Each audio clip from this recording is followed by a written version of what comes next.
Hi everyone, and welcome to another one of our virtual Yellowstone tours. Today we're at Norris Geyser Basin. Although not as well known as other geyser basins in Yellowstone, Norris is actually the most thermally active part of the entire of Yellowstone National Park. Norris Geyser Basin actually consists of two separate geyser basins. You've got Back Basin and you have Porcelain Basin. This is the trail that leads down to both of the basins, Back Basin and Porcelain Basin. The store over here is run by Yellowstone Forever to raise funds which they give to Yellowstone to improve facilities and take on various projects. Then at this point over here, we could turn right to go through the Norris Museum, which is that building that you see ahead of us without walls on either side, or we can go down towards Back Basin. And Back Basin is best known for being the home of Steamboat Geyser, which I will tell you more about. The first hot spring that we're going to come across is called Emerald Pool. Emerald Pool is so called because it's a green color, and the reason that it's green is that there is a lot of sulfur in this pool. Sulfur, which gives off a yellow color, is mixing with the blue that we find in so many of these hot springs. And the reason that they look blue is because the hot spring is absorbing all colors except blue, and it is then reflecting blue back towards you. The blue is mixing with the yellow from the sulfur, and the result is Emerald Spring.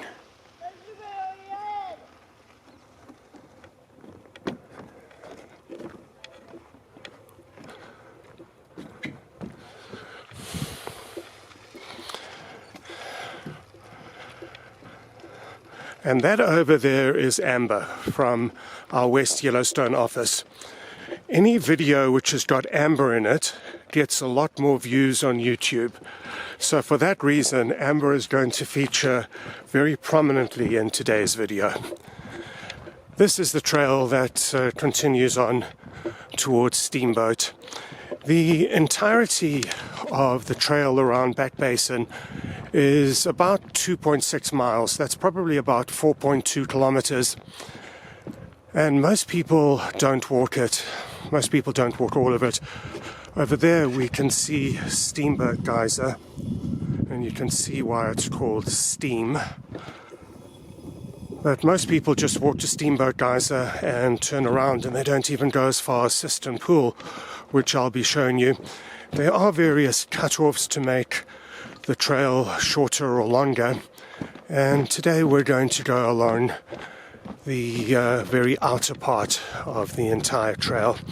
I've mentioned to you before that when we see this white or pale stuff around us, we know that there is or was a thermal area here. Clearly there still is, because this is sinter, and the sinter is what is brought up from underground by the thermal waters from the hot springs and the geysers predominantly, and it gives it this white appearance. You can see there's been a fire here relatively recently. I say relatively recently because look at the height of the trees that are growing all around. I would estimate these trees to be about 32 years old, and the reason I say that is that I know that the Great Fire that took place in Yellowstone took place in 1988. And as the trail comes round the corner, we get another view of Steamboat, and soon we'll be right at it.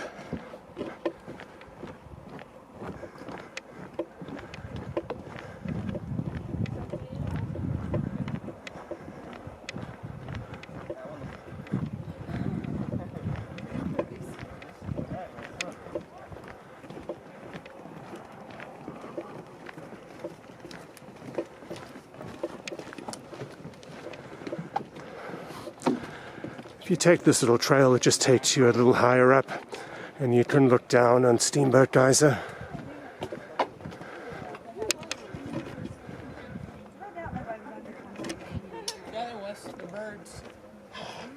It's open. Park's open 24 hours a day. Oh, I know that. But birdie. Some avid geyser fans are, it's going to go off tonight when the yellow will be there. Now, they don't know when this one, they don't even predict it. It tells you the last time it went off. They're probably in the bad. They say it goes off somewhere every 5 days. Okay. oh,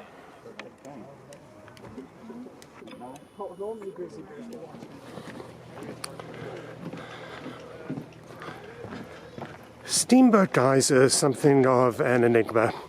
It is the world's highest currently active geyser. There is a geyser in New Zealand that has been measured to be higher than Steamboat Geyser, but it's not currently active. Until about 2018, Steamboat Geyser's eruption patterns were very irregular, anywhere from about 3 days to 70 years. But in recent years, Steamboat has started erupting significantly more frequently. And Norris Geyser Basin, unlike just about anywhere else in the park, is subject to transformative events which take place here every year, generally in the spring and the early fall, but they can happen at any time during the year.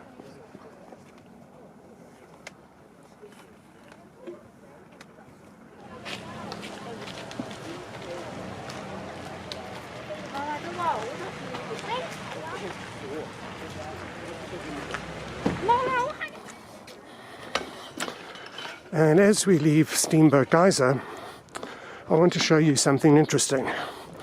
As we make our way down this trail over here, we're going to come to what's known as Cistern Pool. And somebody actually asked when I was up at that top viewpoint of Steamboat, how do the authorities know when Steamboat last erupted? Well, at a very basic level, one way that you know is that there's a pool that is just below us over here. It's called Cistern Pool. And when Cistern Pool is empty, you know that the geyser has erupted.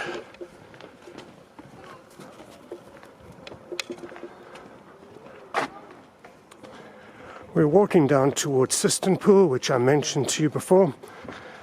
When you come along and you see this is empty, you'll know that Steamboat has erupted relatively recently. Notice those dead trees at the background. Not killed by fire, but killed by the sinter that is eaten up at the roots of the tree.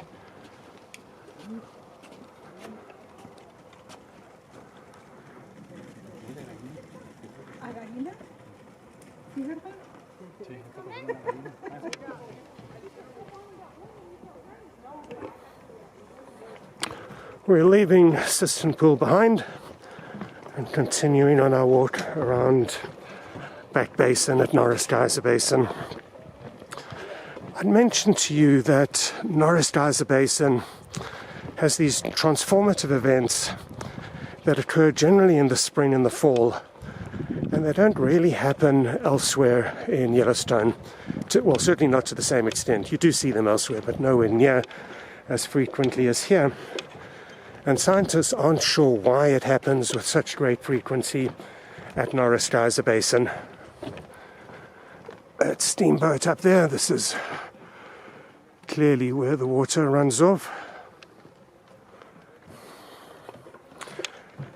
There's a number of ways that things change here. When I say that things change, you may find a hot spring that has been really clear for years and it becomes milky or muddy, or perhaps it starts boiling violently and turns into a geyser, or a geyser that hasn't erupted for years, maybe decades, all of a sudden starts erupting pretty violently. And there are a number of factors which are at play here. Firstly, you get high pressure water underground, very high pressure. And the pressure is so high that it actually can burst through the rock, burst through the ground, create another opening in the Earth's surface, and a new hot spring or a new geyser is formed.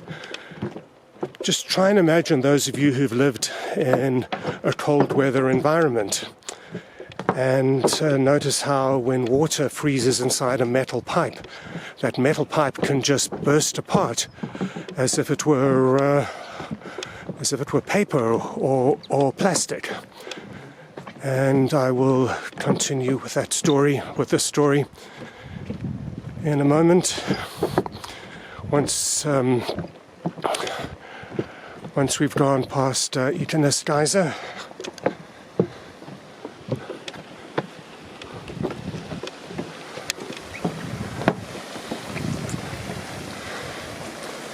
What is this over here?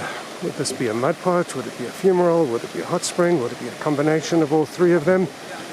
We can hear a bit of steam coming off. You can see the mud boiling in parts. And so often these thermal features, what they actually are dictated by the amount of water and the time of the season. So if there's a lot of water, a mud pot may be a hot spring.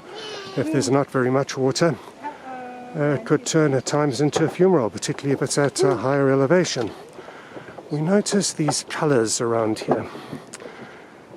The brown-red color that we see at the edge there is caused by iron in the minerals that are brought up.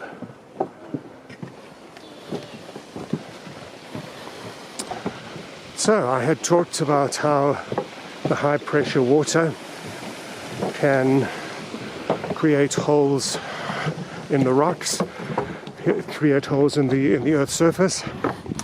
Then something else that can happen is that the water that's coming up from underground has minerals in it that can literally cut through the rock. So they actually cause the rock to dissolve, cut through it, and also create holes in the ground. And then on the flip side to that, the underground plumbing systems can get blocked up. You've got sinter that I've mentioned many times gets brought up from underground, and the sinter can clog the plumbing, and in such a way it stops the water coming up from underground, and the geyser or the hot spring ceases to work or disappears. Then something else that's so important in an area like Yellowstone, in order for the health of these thermal features, is earthquakes. And earthquakes can destroy thermal features and they can create new ones. Consider a geyser whose plumbing has been clogged up by the sinter. Well, an earthquake can occur and it shakes loose the sinter. It clears the pipes, and all of a sudden a geyser that hasn't been working for years or decades starts functioning again. And in a similar way, an earthquake can also destroy plumbing that's coming up from underground, shake it apart, so once again the geyser stops working, or the hot spring no longer has the source of water or heat.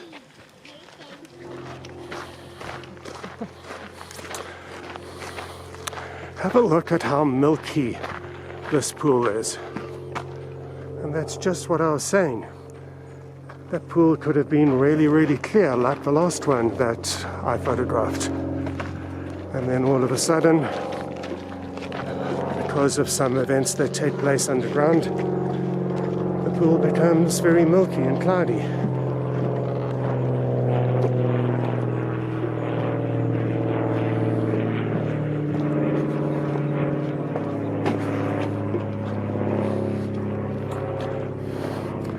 This over here is a fumarole, also known as a steam vent.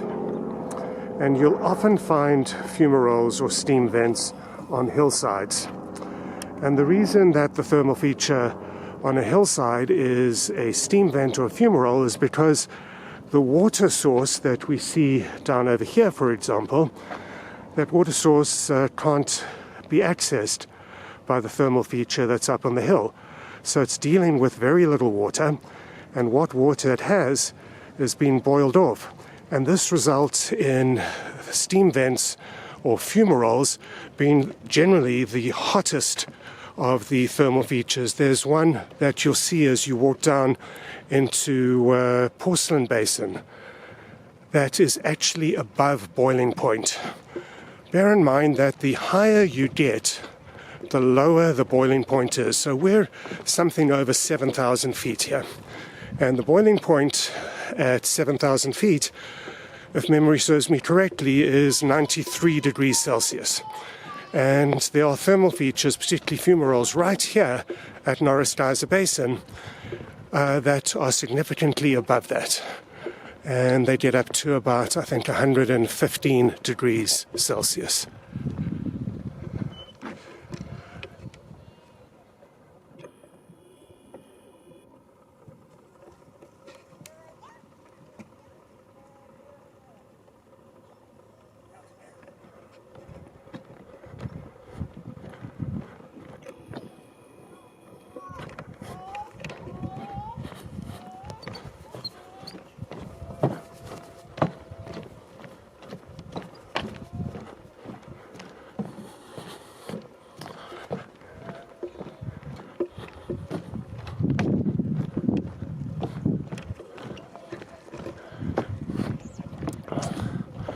This area here was where, I think it was in 2018, a guy was killed. The reason that these boardwalks exist in most of the geyser basins is that some of the ground around the area is very thin and you can plunge through it very easily. This is why you need to stay on the boardwalks when there is a boardwalk system is in place. And a couple of years ago, a brother and sister came out here to Back Basin in Norris Geyser Basin and decided to get off the boardwalk system. And within a few minutes, the brother had plunged down into a hot spring below. And this sort of thing happens every year here at Yellowstone. People don't stay on the boardwalks and they get badly scalded or they die when they get burnt by the thermal features. But this guy disappeared. And when rangers came to see if they could retrieve his body, it didn't appear that there was anybody left. It had been eaten up by the minerals in the water, unfortunately.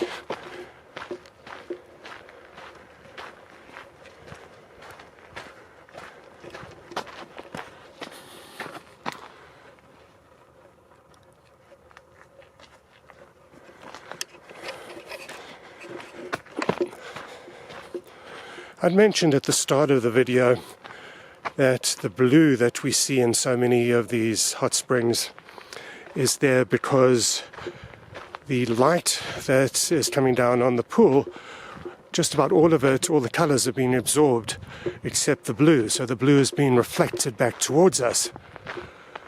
But in addition to that, the other colors that we see in some of the hot springs are caused by what's called thermophiles.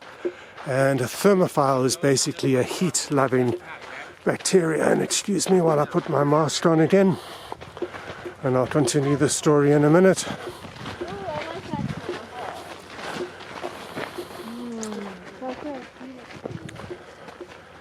So at the very centers of the pool, where it's really blue, you don't have much in the way of living organisms. There's not many thermophiles that are able to live there. But as you get to the edges of the thermal features and the temperatures decrease, so it stands to reason that more and more organisms are able to live there. And what results is bacteria mats. And we'll see the bacteria mats to a greater extent in Porcelain Basin, where there's some great examples of bacteria mats. And I mentioned how the green that we saw in Emerald Spring is created from a mixture of the natural blue of the pool and the yellow from the sulfur. So any yellow that you see in a bacteria mat here is likely to be from a presence of sulfur in the area. The reds and some of the browns are generally being caused by the iron.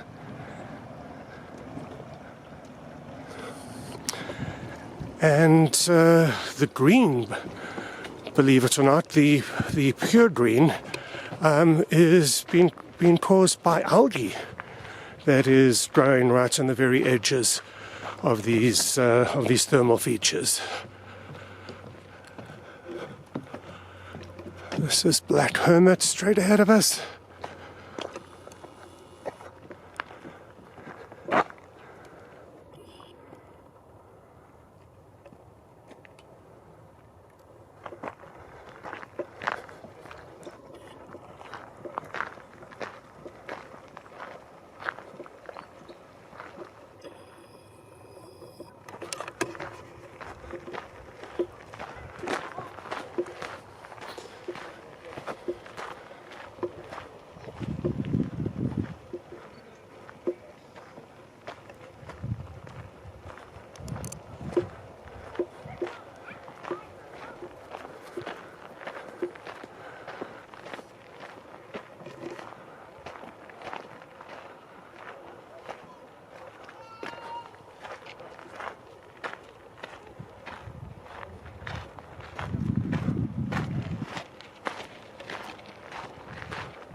And this is a beautiful area. Look at these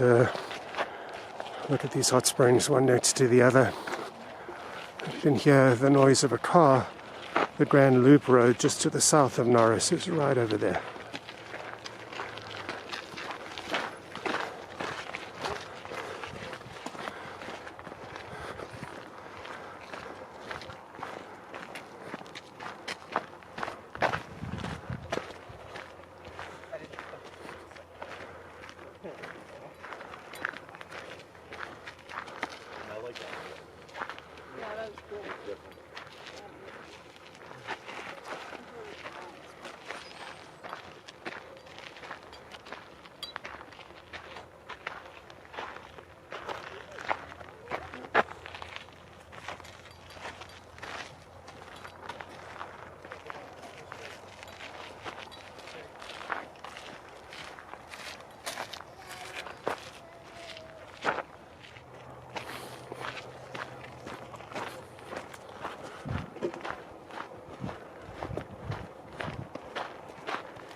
We can see Mount Holmes off in the background.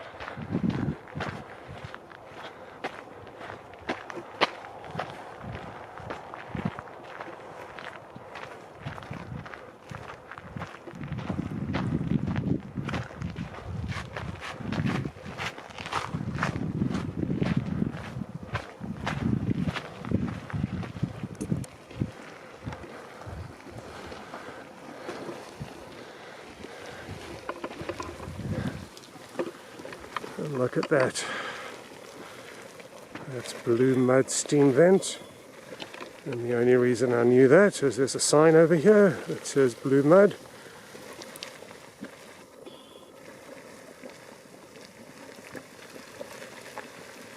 Judge for yourself. Is it really a steam vent? Is it really a fumarole? Look how much water there is in it at this time of the year. And we don't hear any hissing or roaring, do we?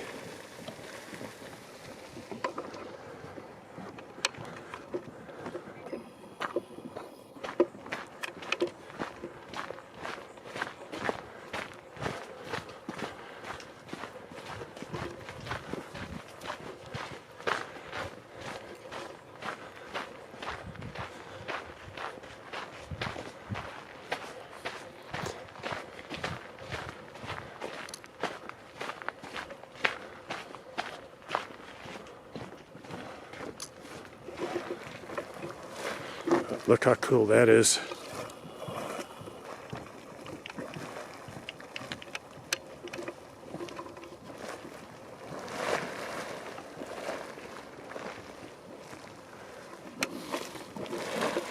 Geyser or hot spring?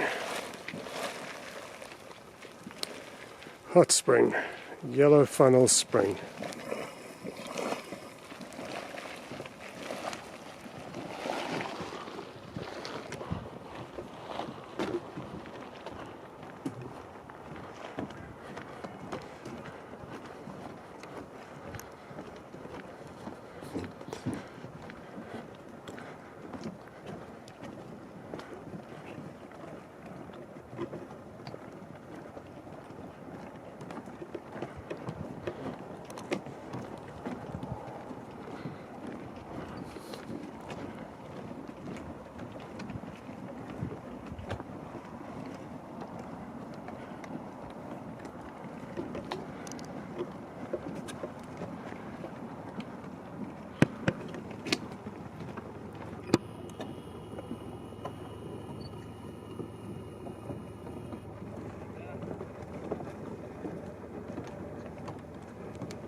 Remember I told you about green being formed by algae?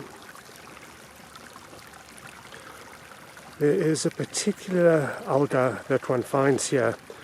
If memory serves me correctly, it's called zygogotin, and I don't know how on earth I ever remember that.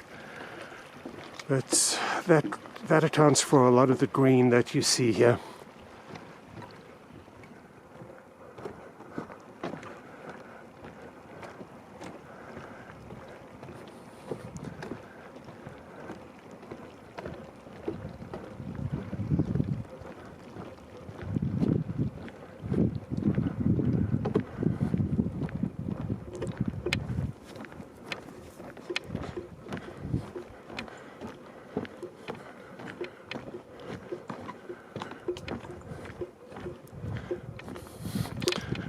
I've just realized I neglected to tell you where Norris Geyser Basin is relative to the rest of the park.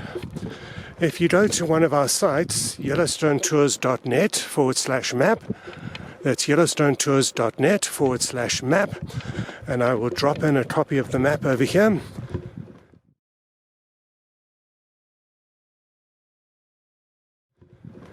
You will see that Norris Geyser Basin is to be found approximately halfway down the west side of Yellowstone. You'll notice, as I've told you many times before, that the roads through Yellowstone make up a massive figure of 8. And companies like ours, tour companies, divide their tours into a day on the lower loop of the figure of 8 and a day on the upper loop of the figure of 8. Well, Norris Geyser Basin is right on the road that splits up the two loops into two separate big circles on which we do tours. There's a road that runs from Norris towards Grand Canyon of the Yellowstone, and that is the road that splits the gigantic figure of 8 into two loops. Just as a matter of interest, we generally do Norris on the upper loop tour because there's so much other stuff to do on the lower loop. We do Grand Canyon of the Yellowstone, which is also on that halfway road, on the lower loop, and then do Norris on the day we do the upper loop.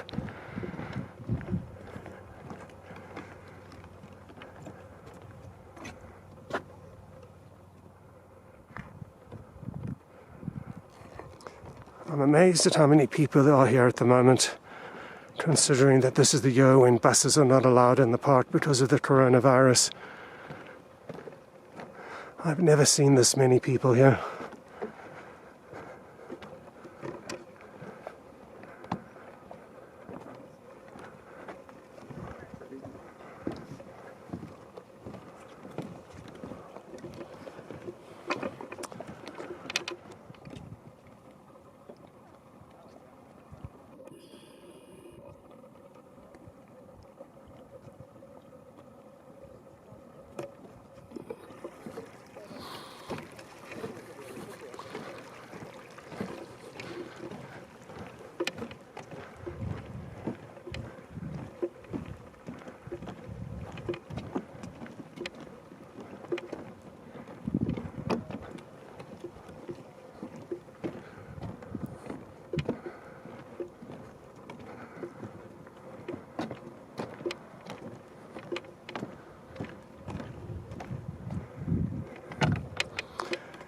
Can you see over here why you don't want to get off the boardwalks?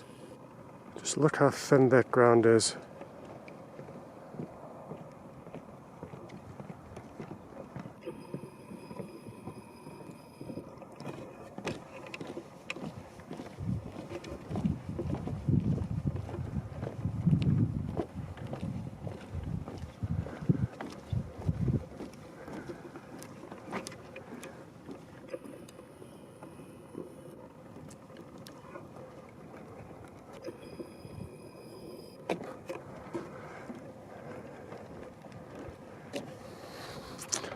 Look how beautifully blue, I don't know if you can see it, Pearl Geyser is in the middle. A little milky around it.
What?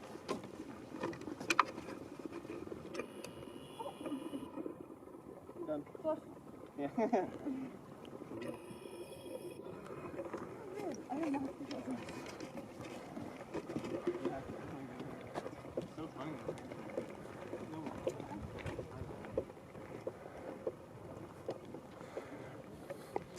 Doesn't that look like coral like you might see in the ocean?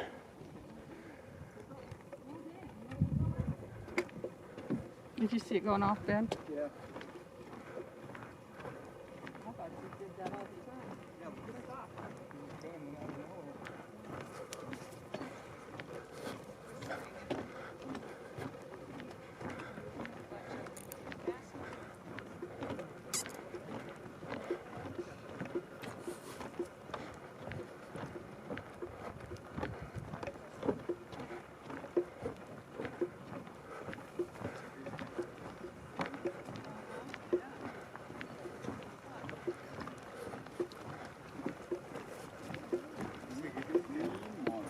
Madam, yes, bang, bang, bang, bang, let's go.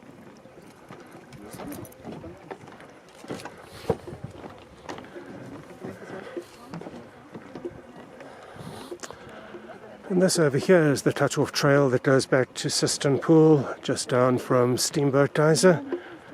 I'm just going to take it just a little bit of a way.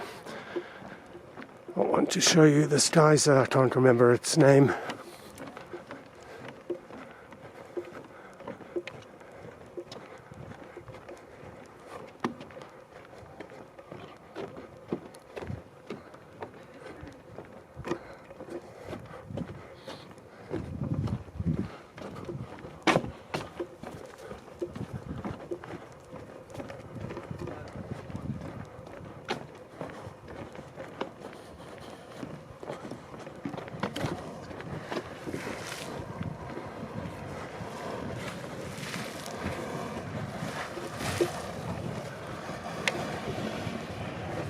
Worth a little detour, wasn't it?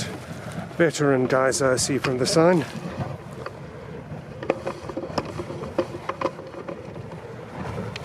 It's erupting a little bit. Here we go again.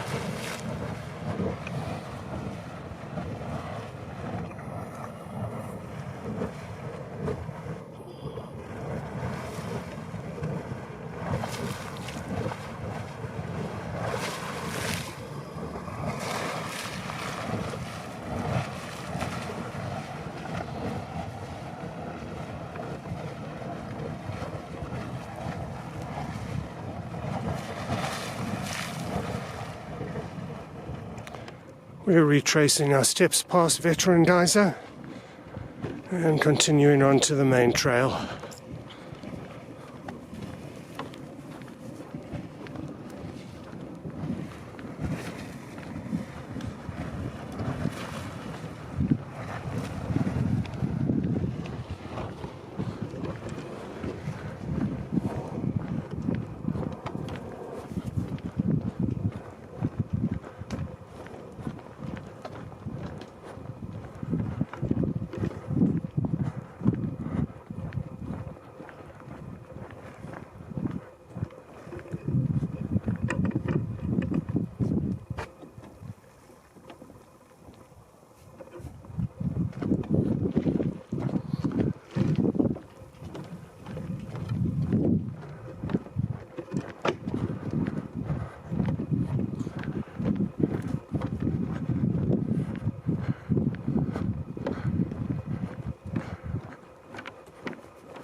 You can see that once you get past Steamboat Geyser, which most people don't do, and then continue past Cistern Pool, there's really so much to see in this geyser basin, isn't there?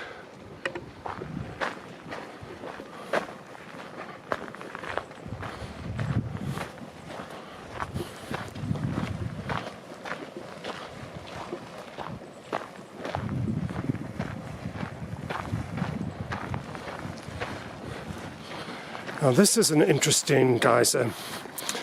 This is called Minute Geyser. And in the old days, when cars were first becoming popular in Yellowstone, the road past Minute Geyser used to pass literally within 70 feet of it. So you had West Minute Geyser and you had East Minute Geyser.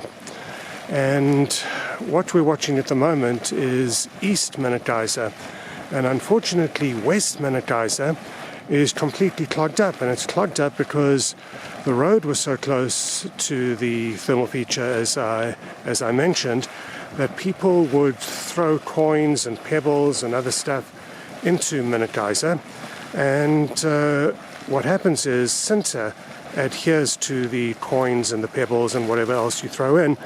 It grows very quickly, and over a relatively short period of time, Minute Geyser stopped working. It literally stopped functioning because its plumbing got clogged up. East Minute Geyser used to go off approximately literally once every minute, hence the name. And it was a beautiful geyser, apparently. Obviously I never saw it, but as a result of ignorance, it doesn't exist anymore.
You'll recall I mentioned to you that there were 2 geyser basins at Norris. We've just about finished Back Basin, and off in that direction over there is Porcelain Basin.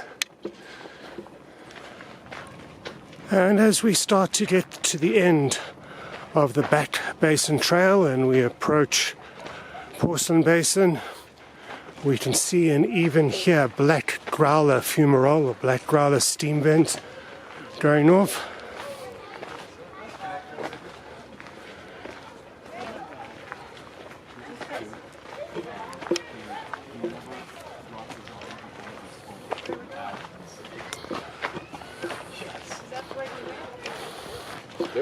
And this is a brief taste for you of Porcelain Basin, which you can see in another one of our virtual Yellowstone tours.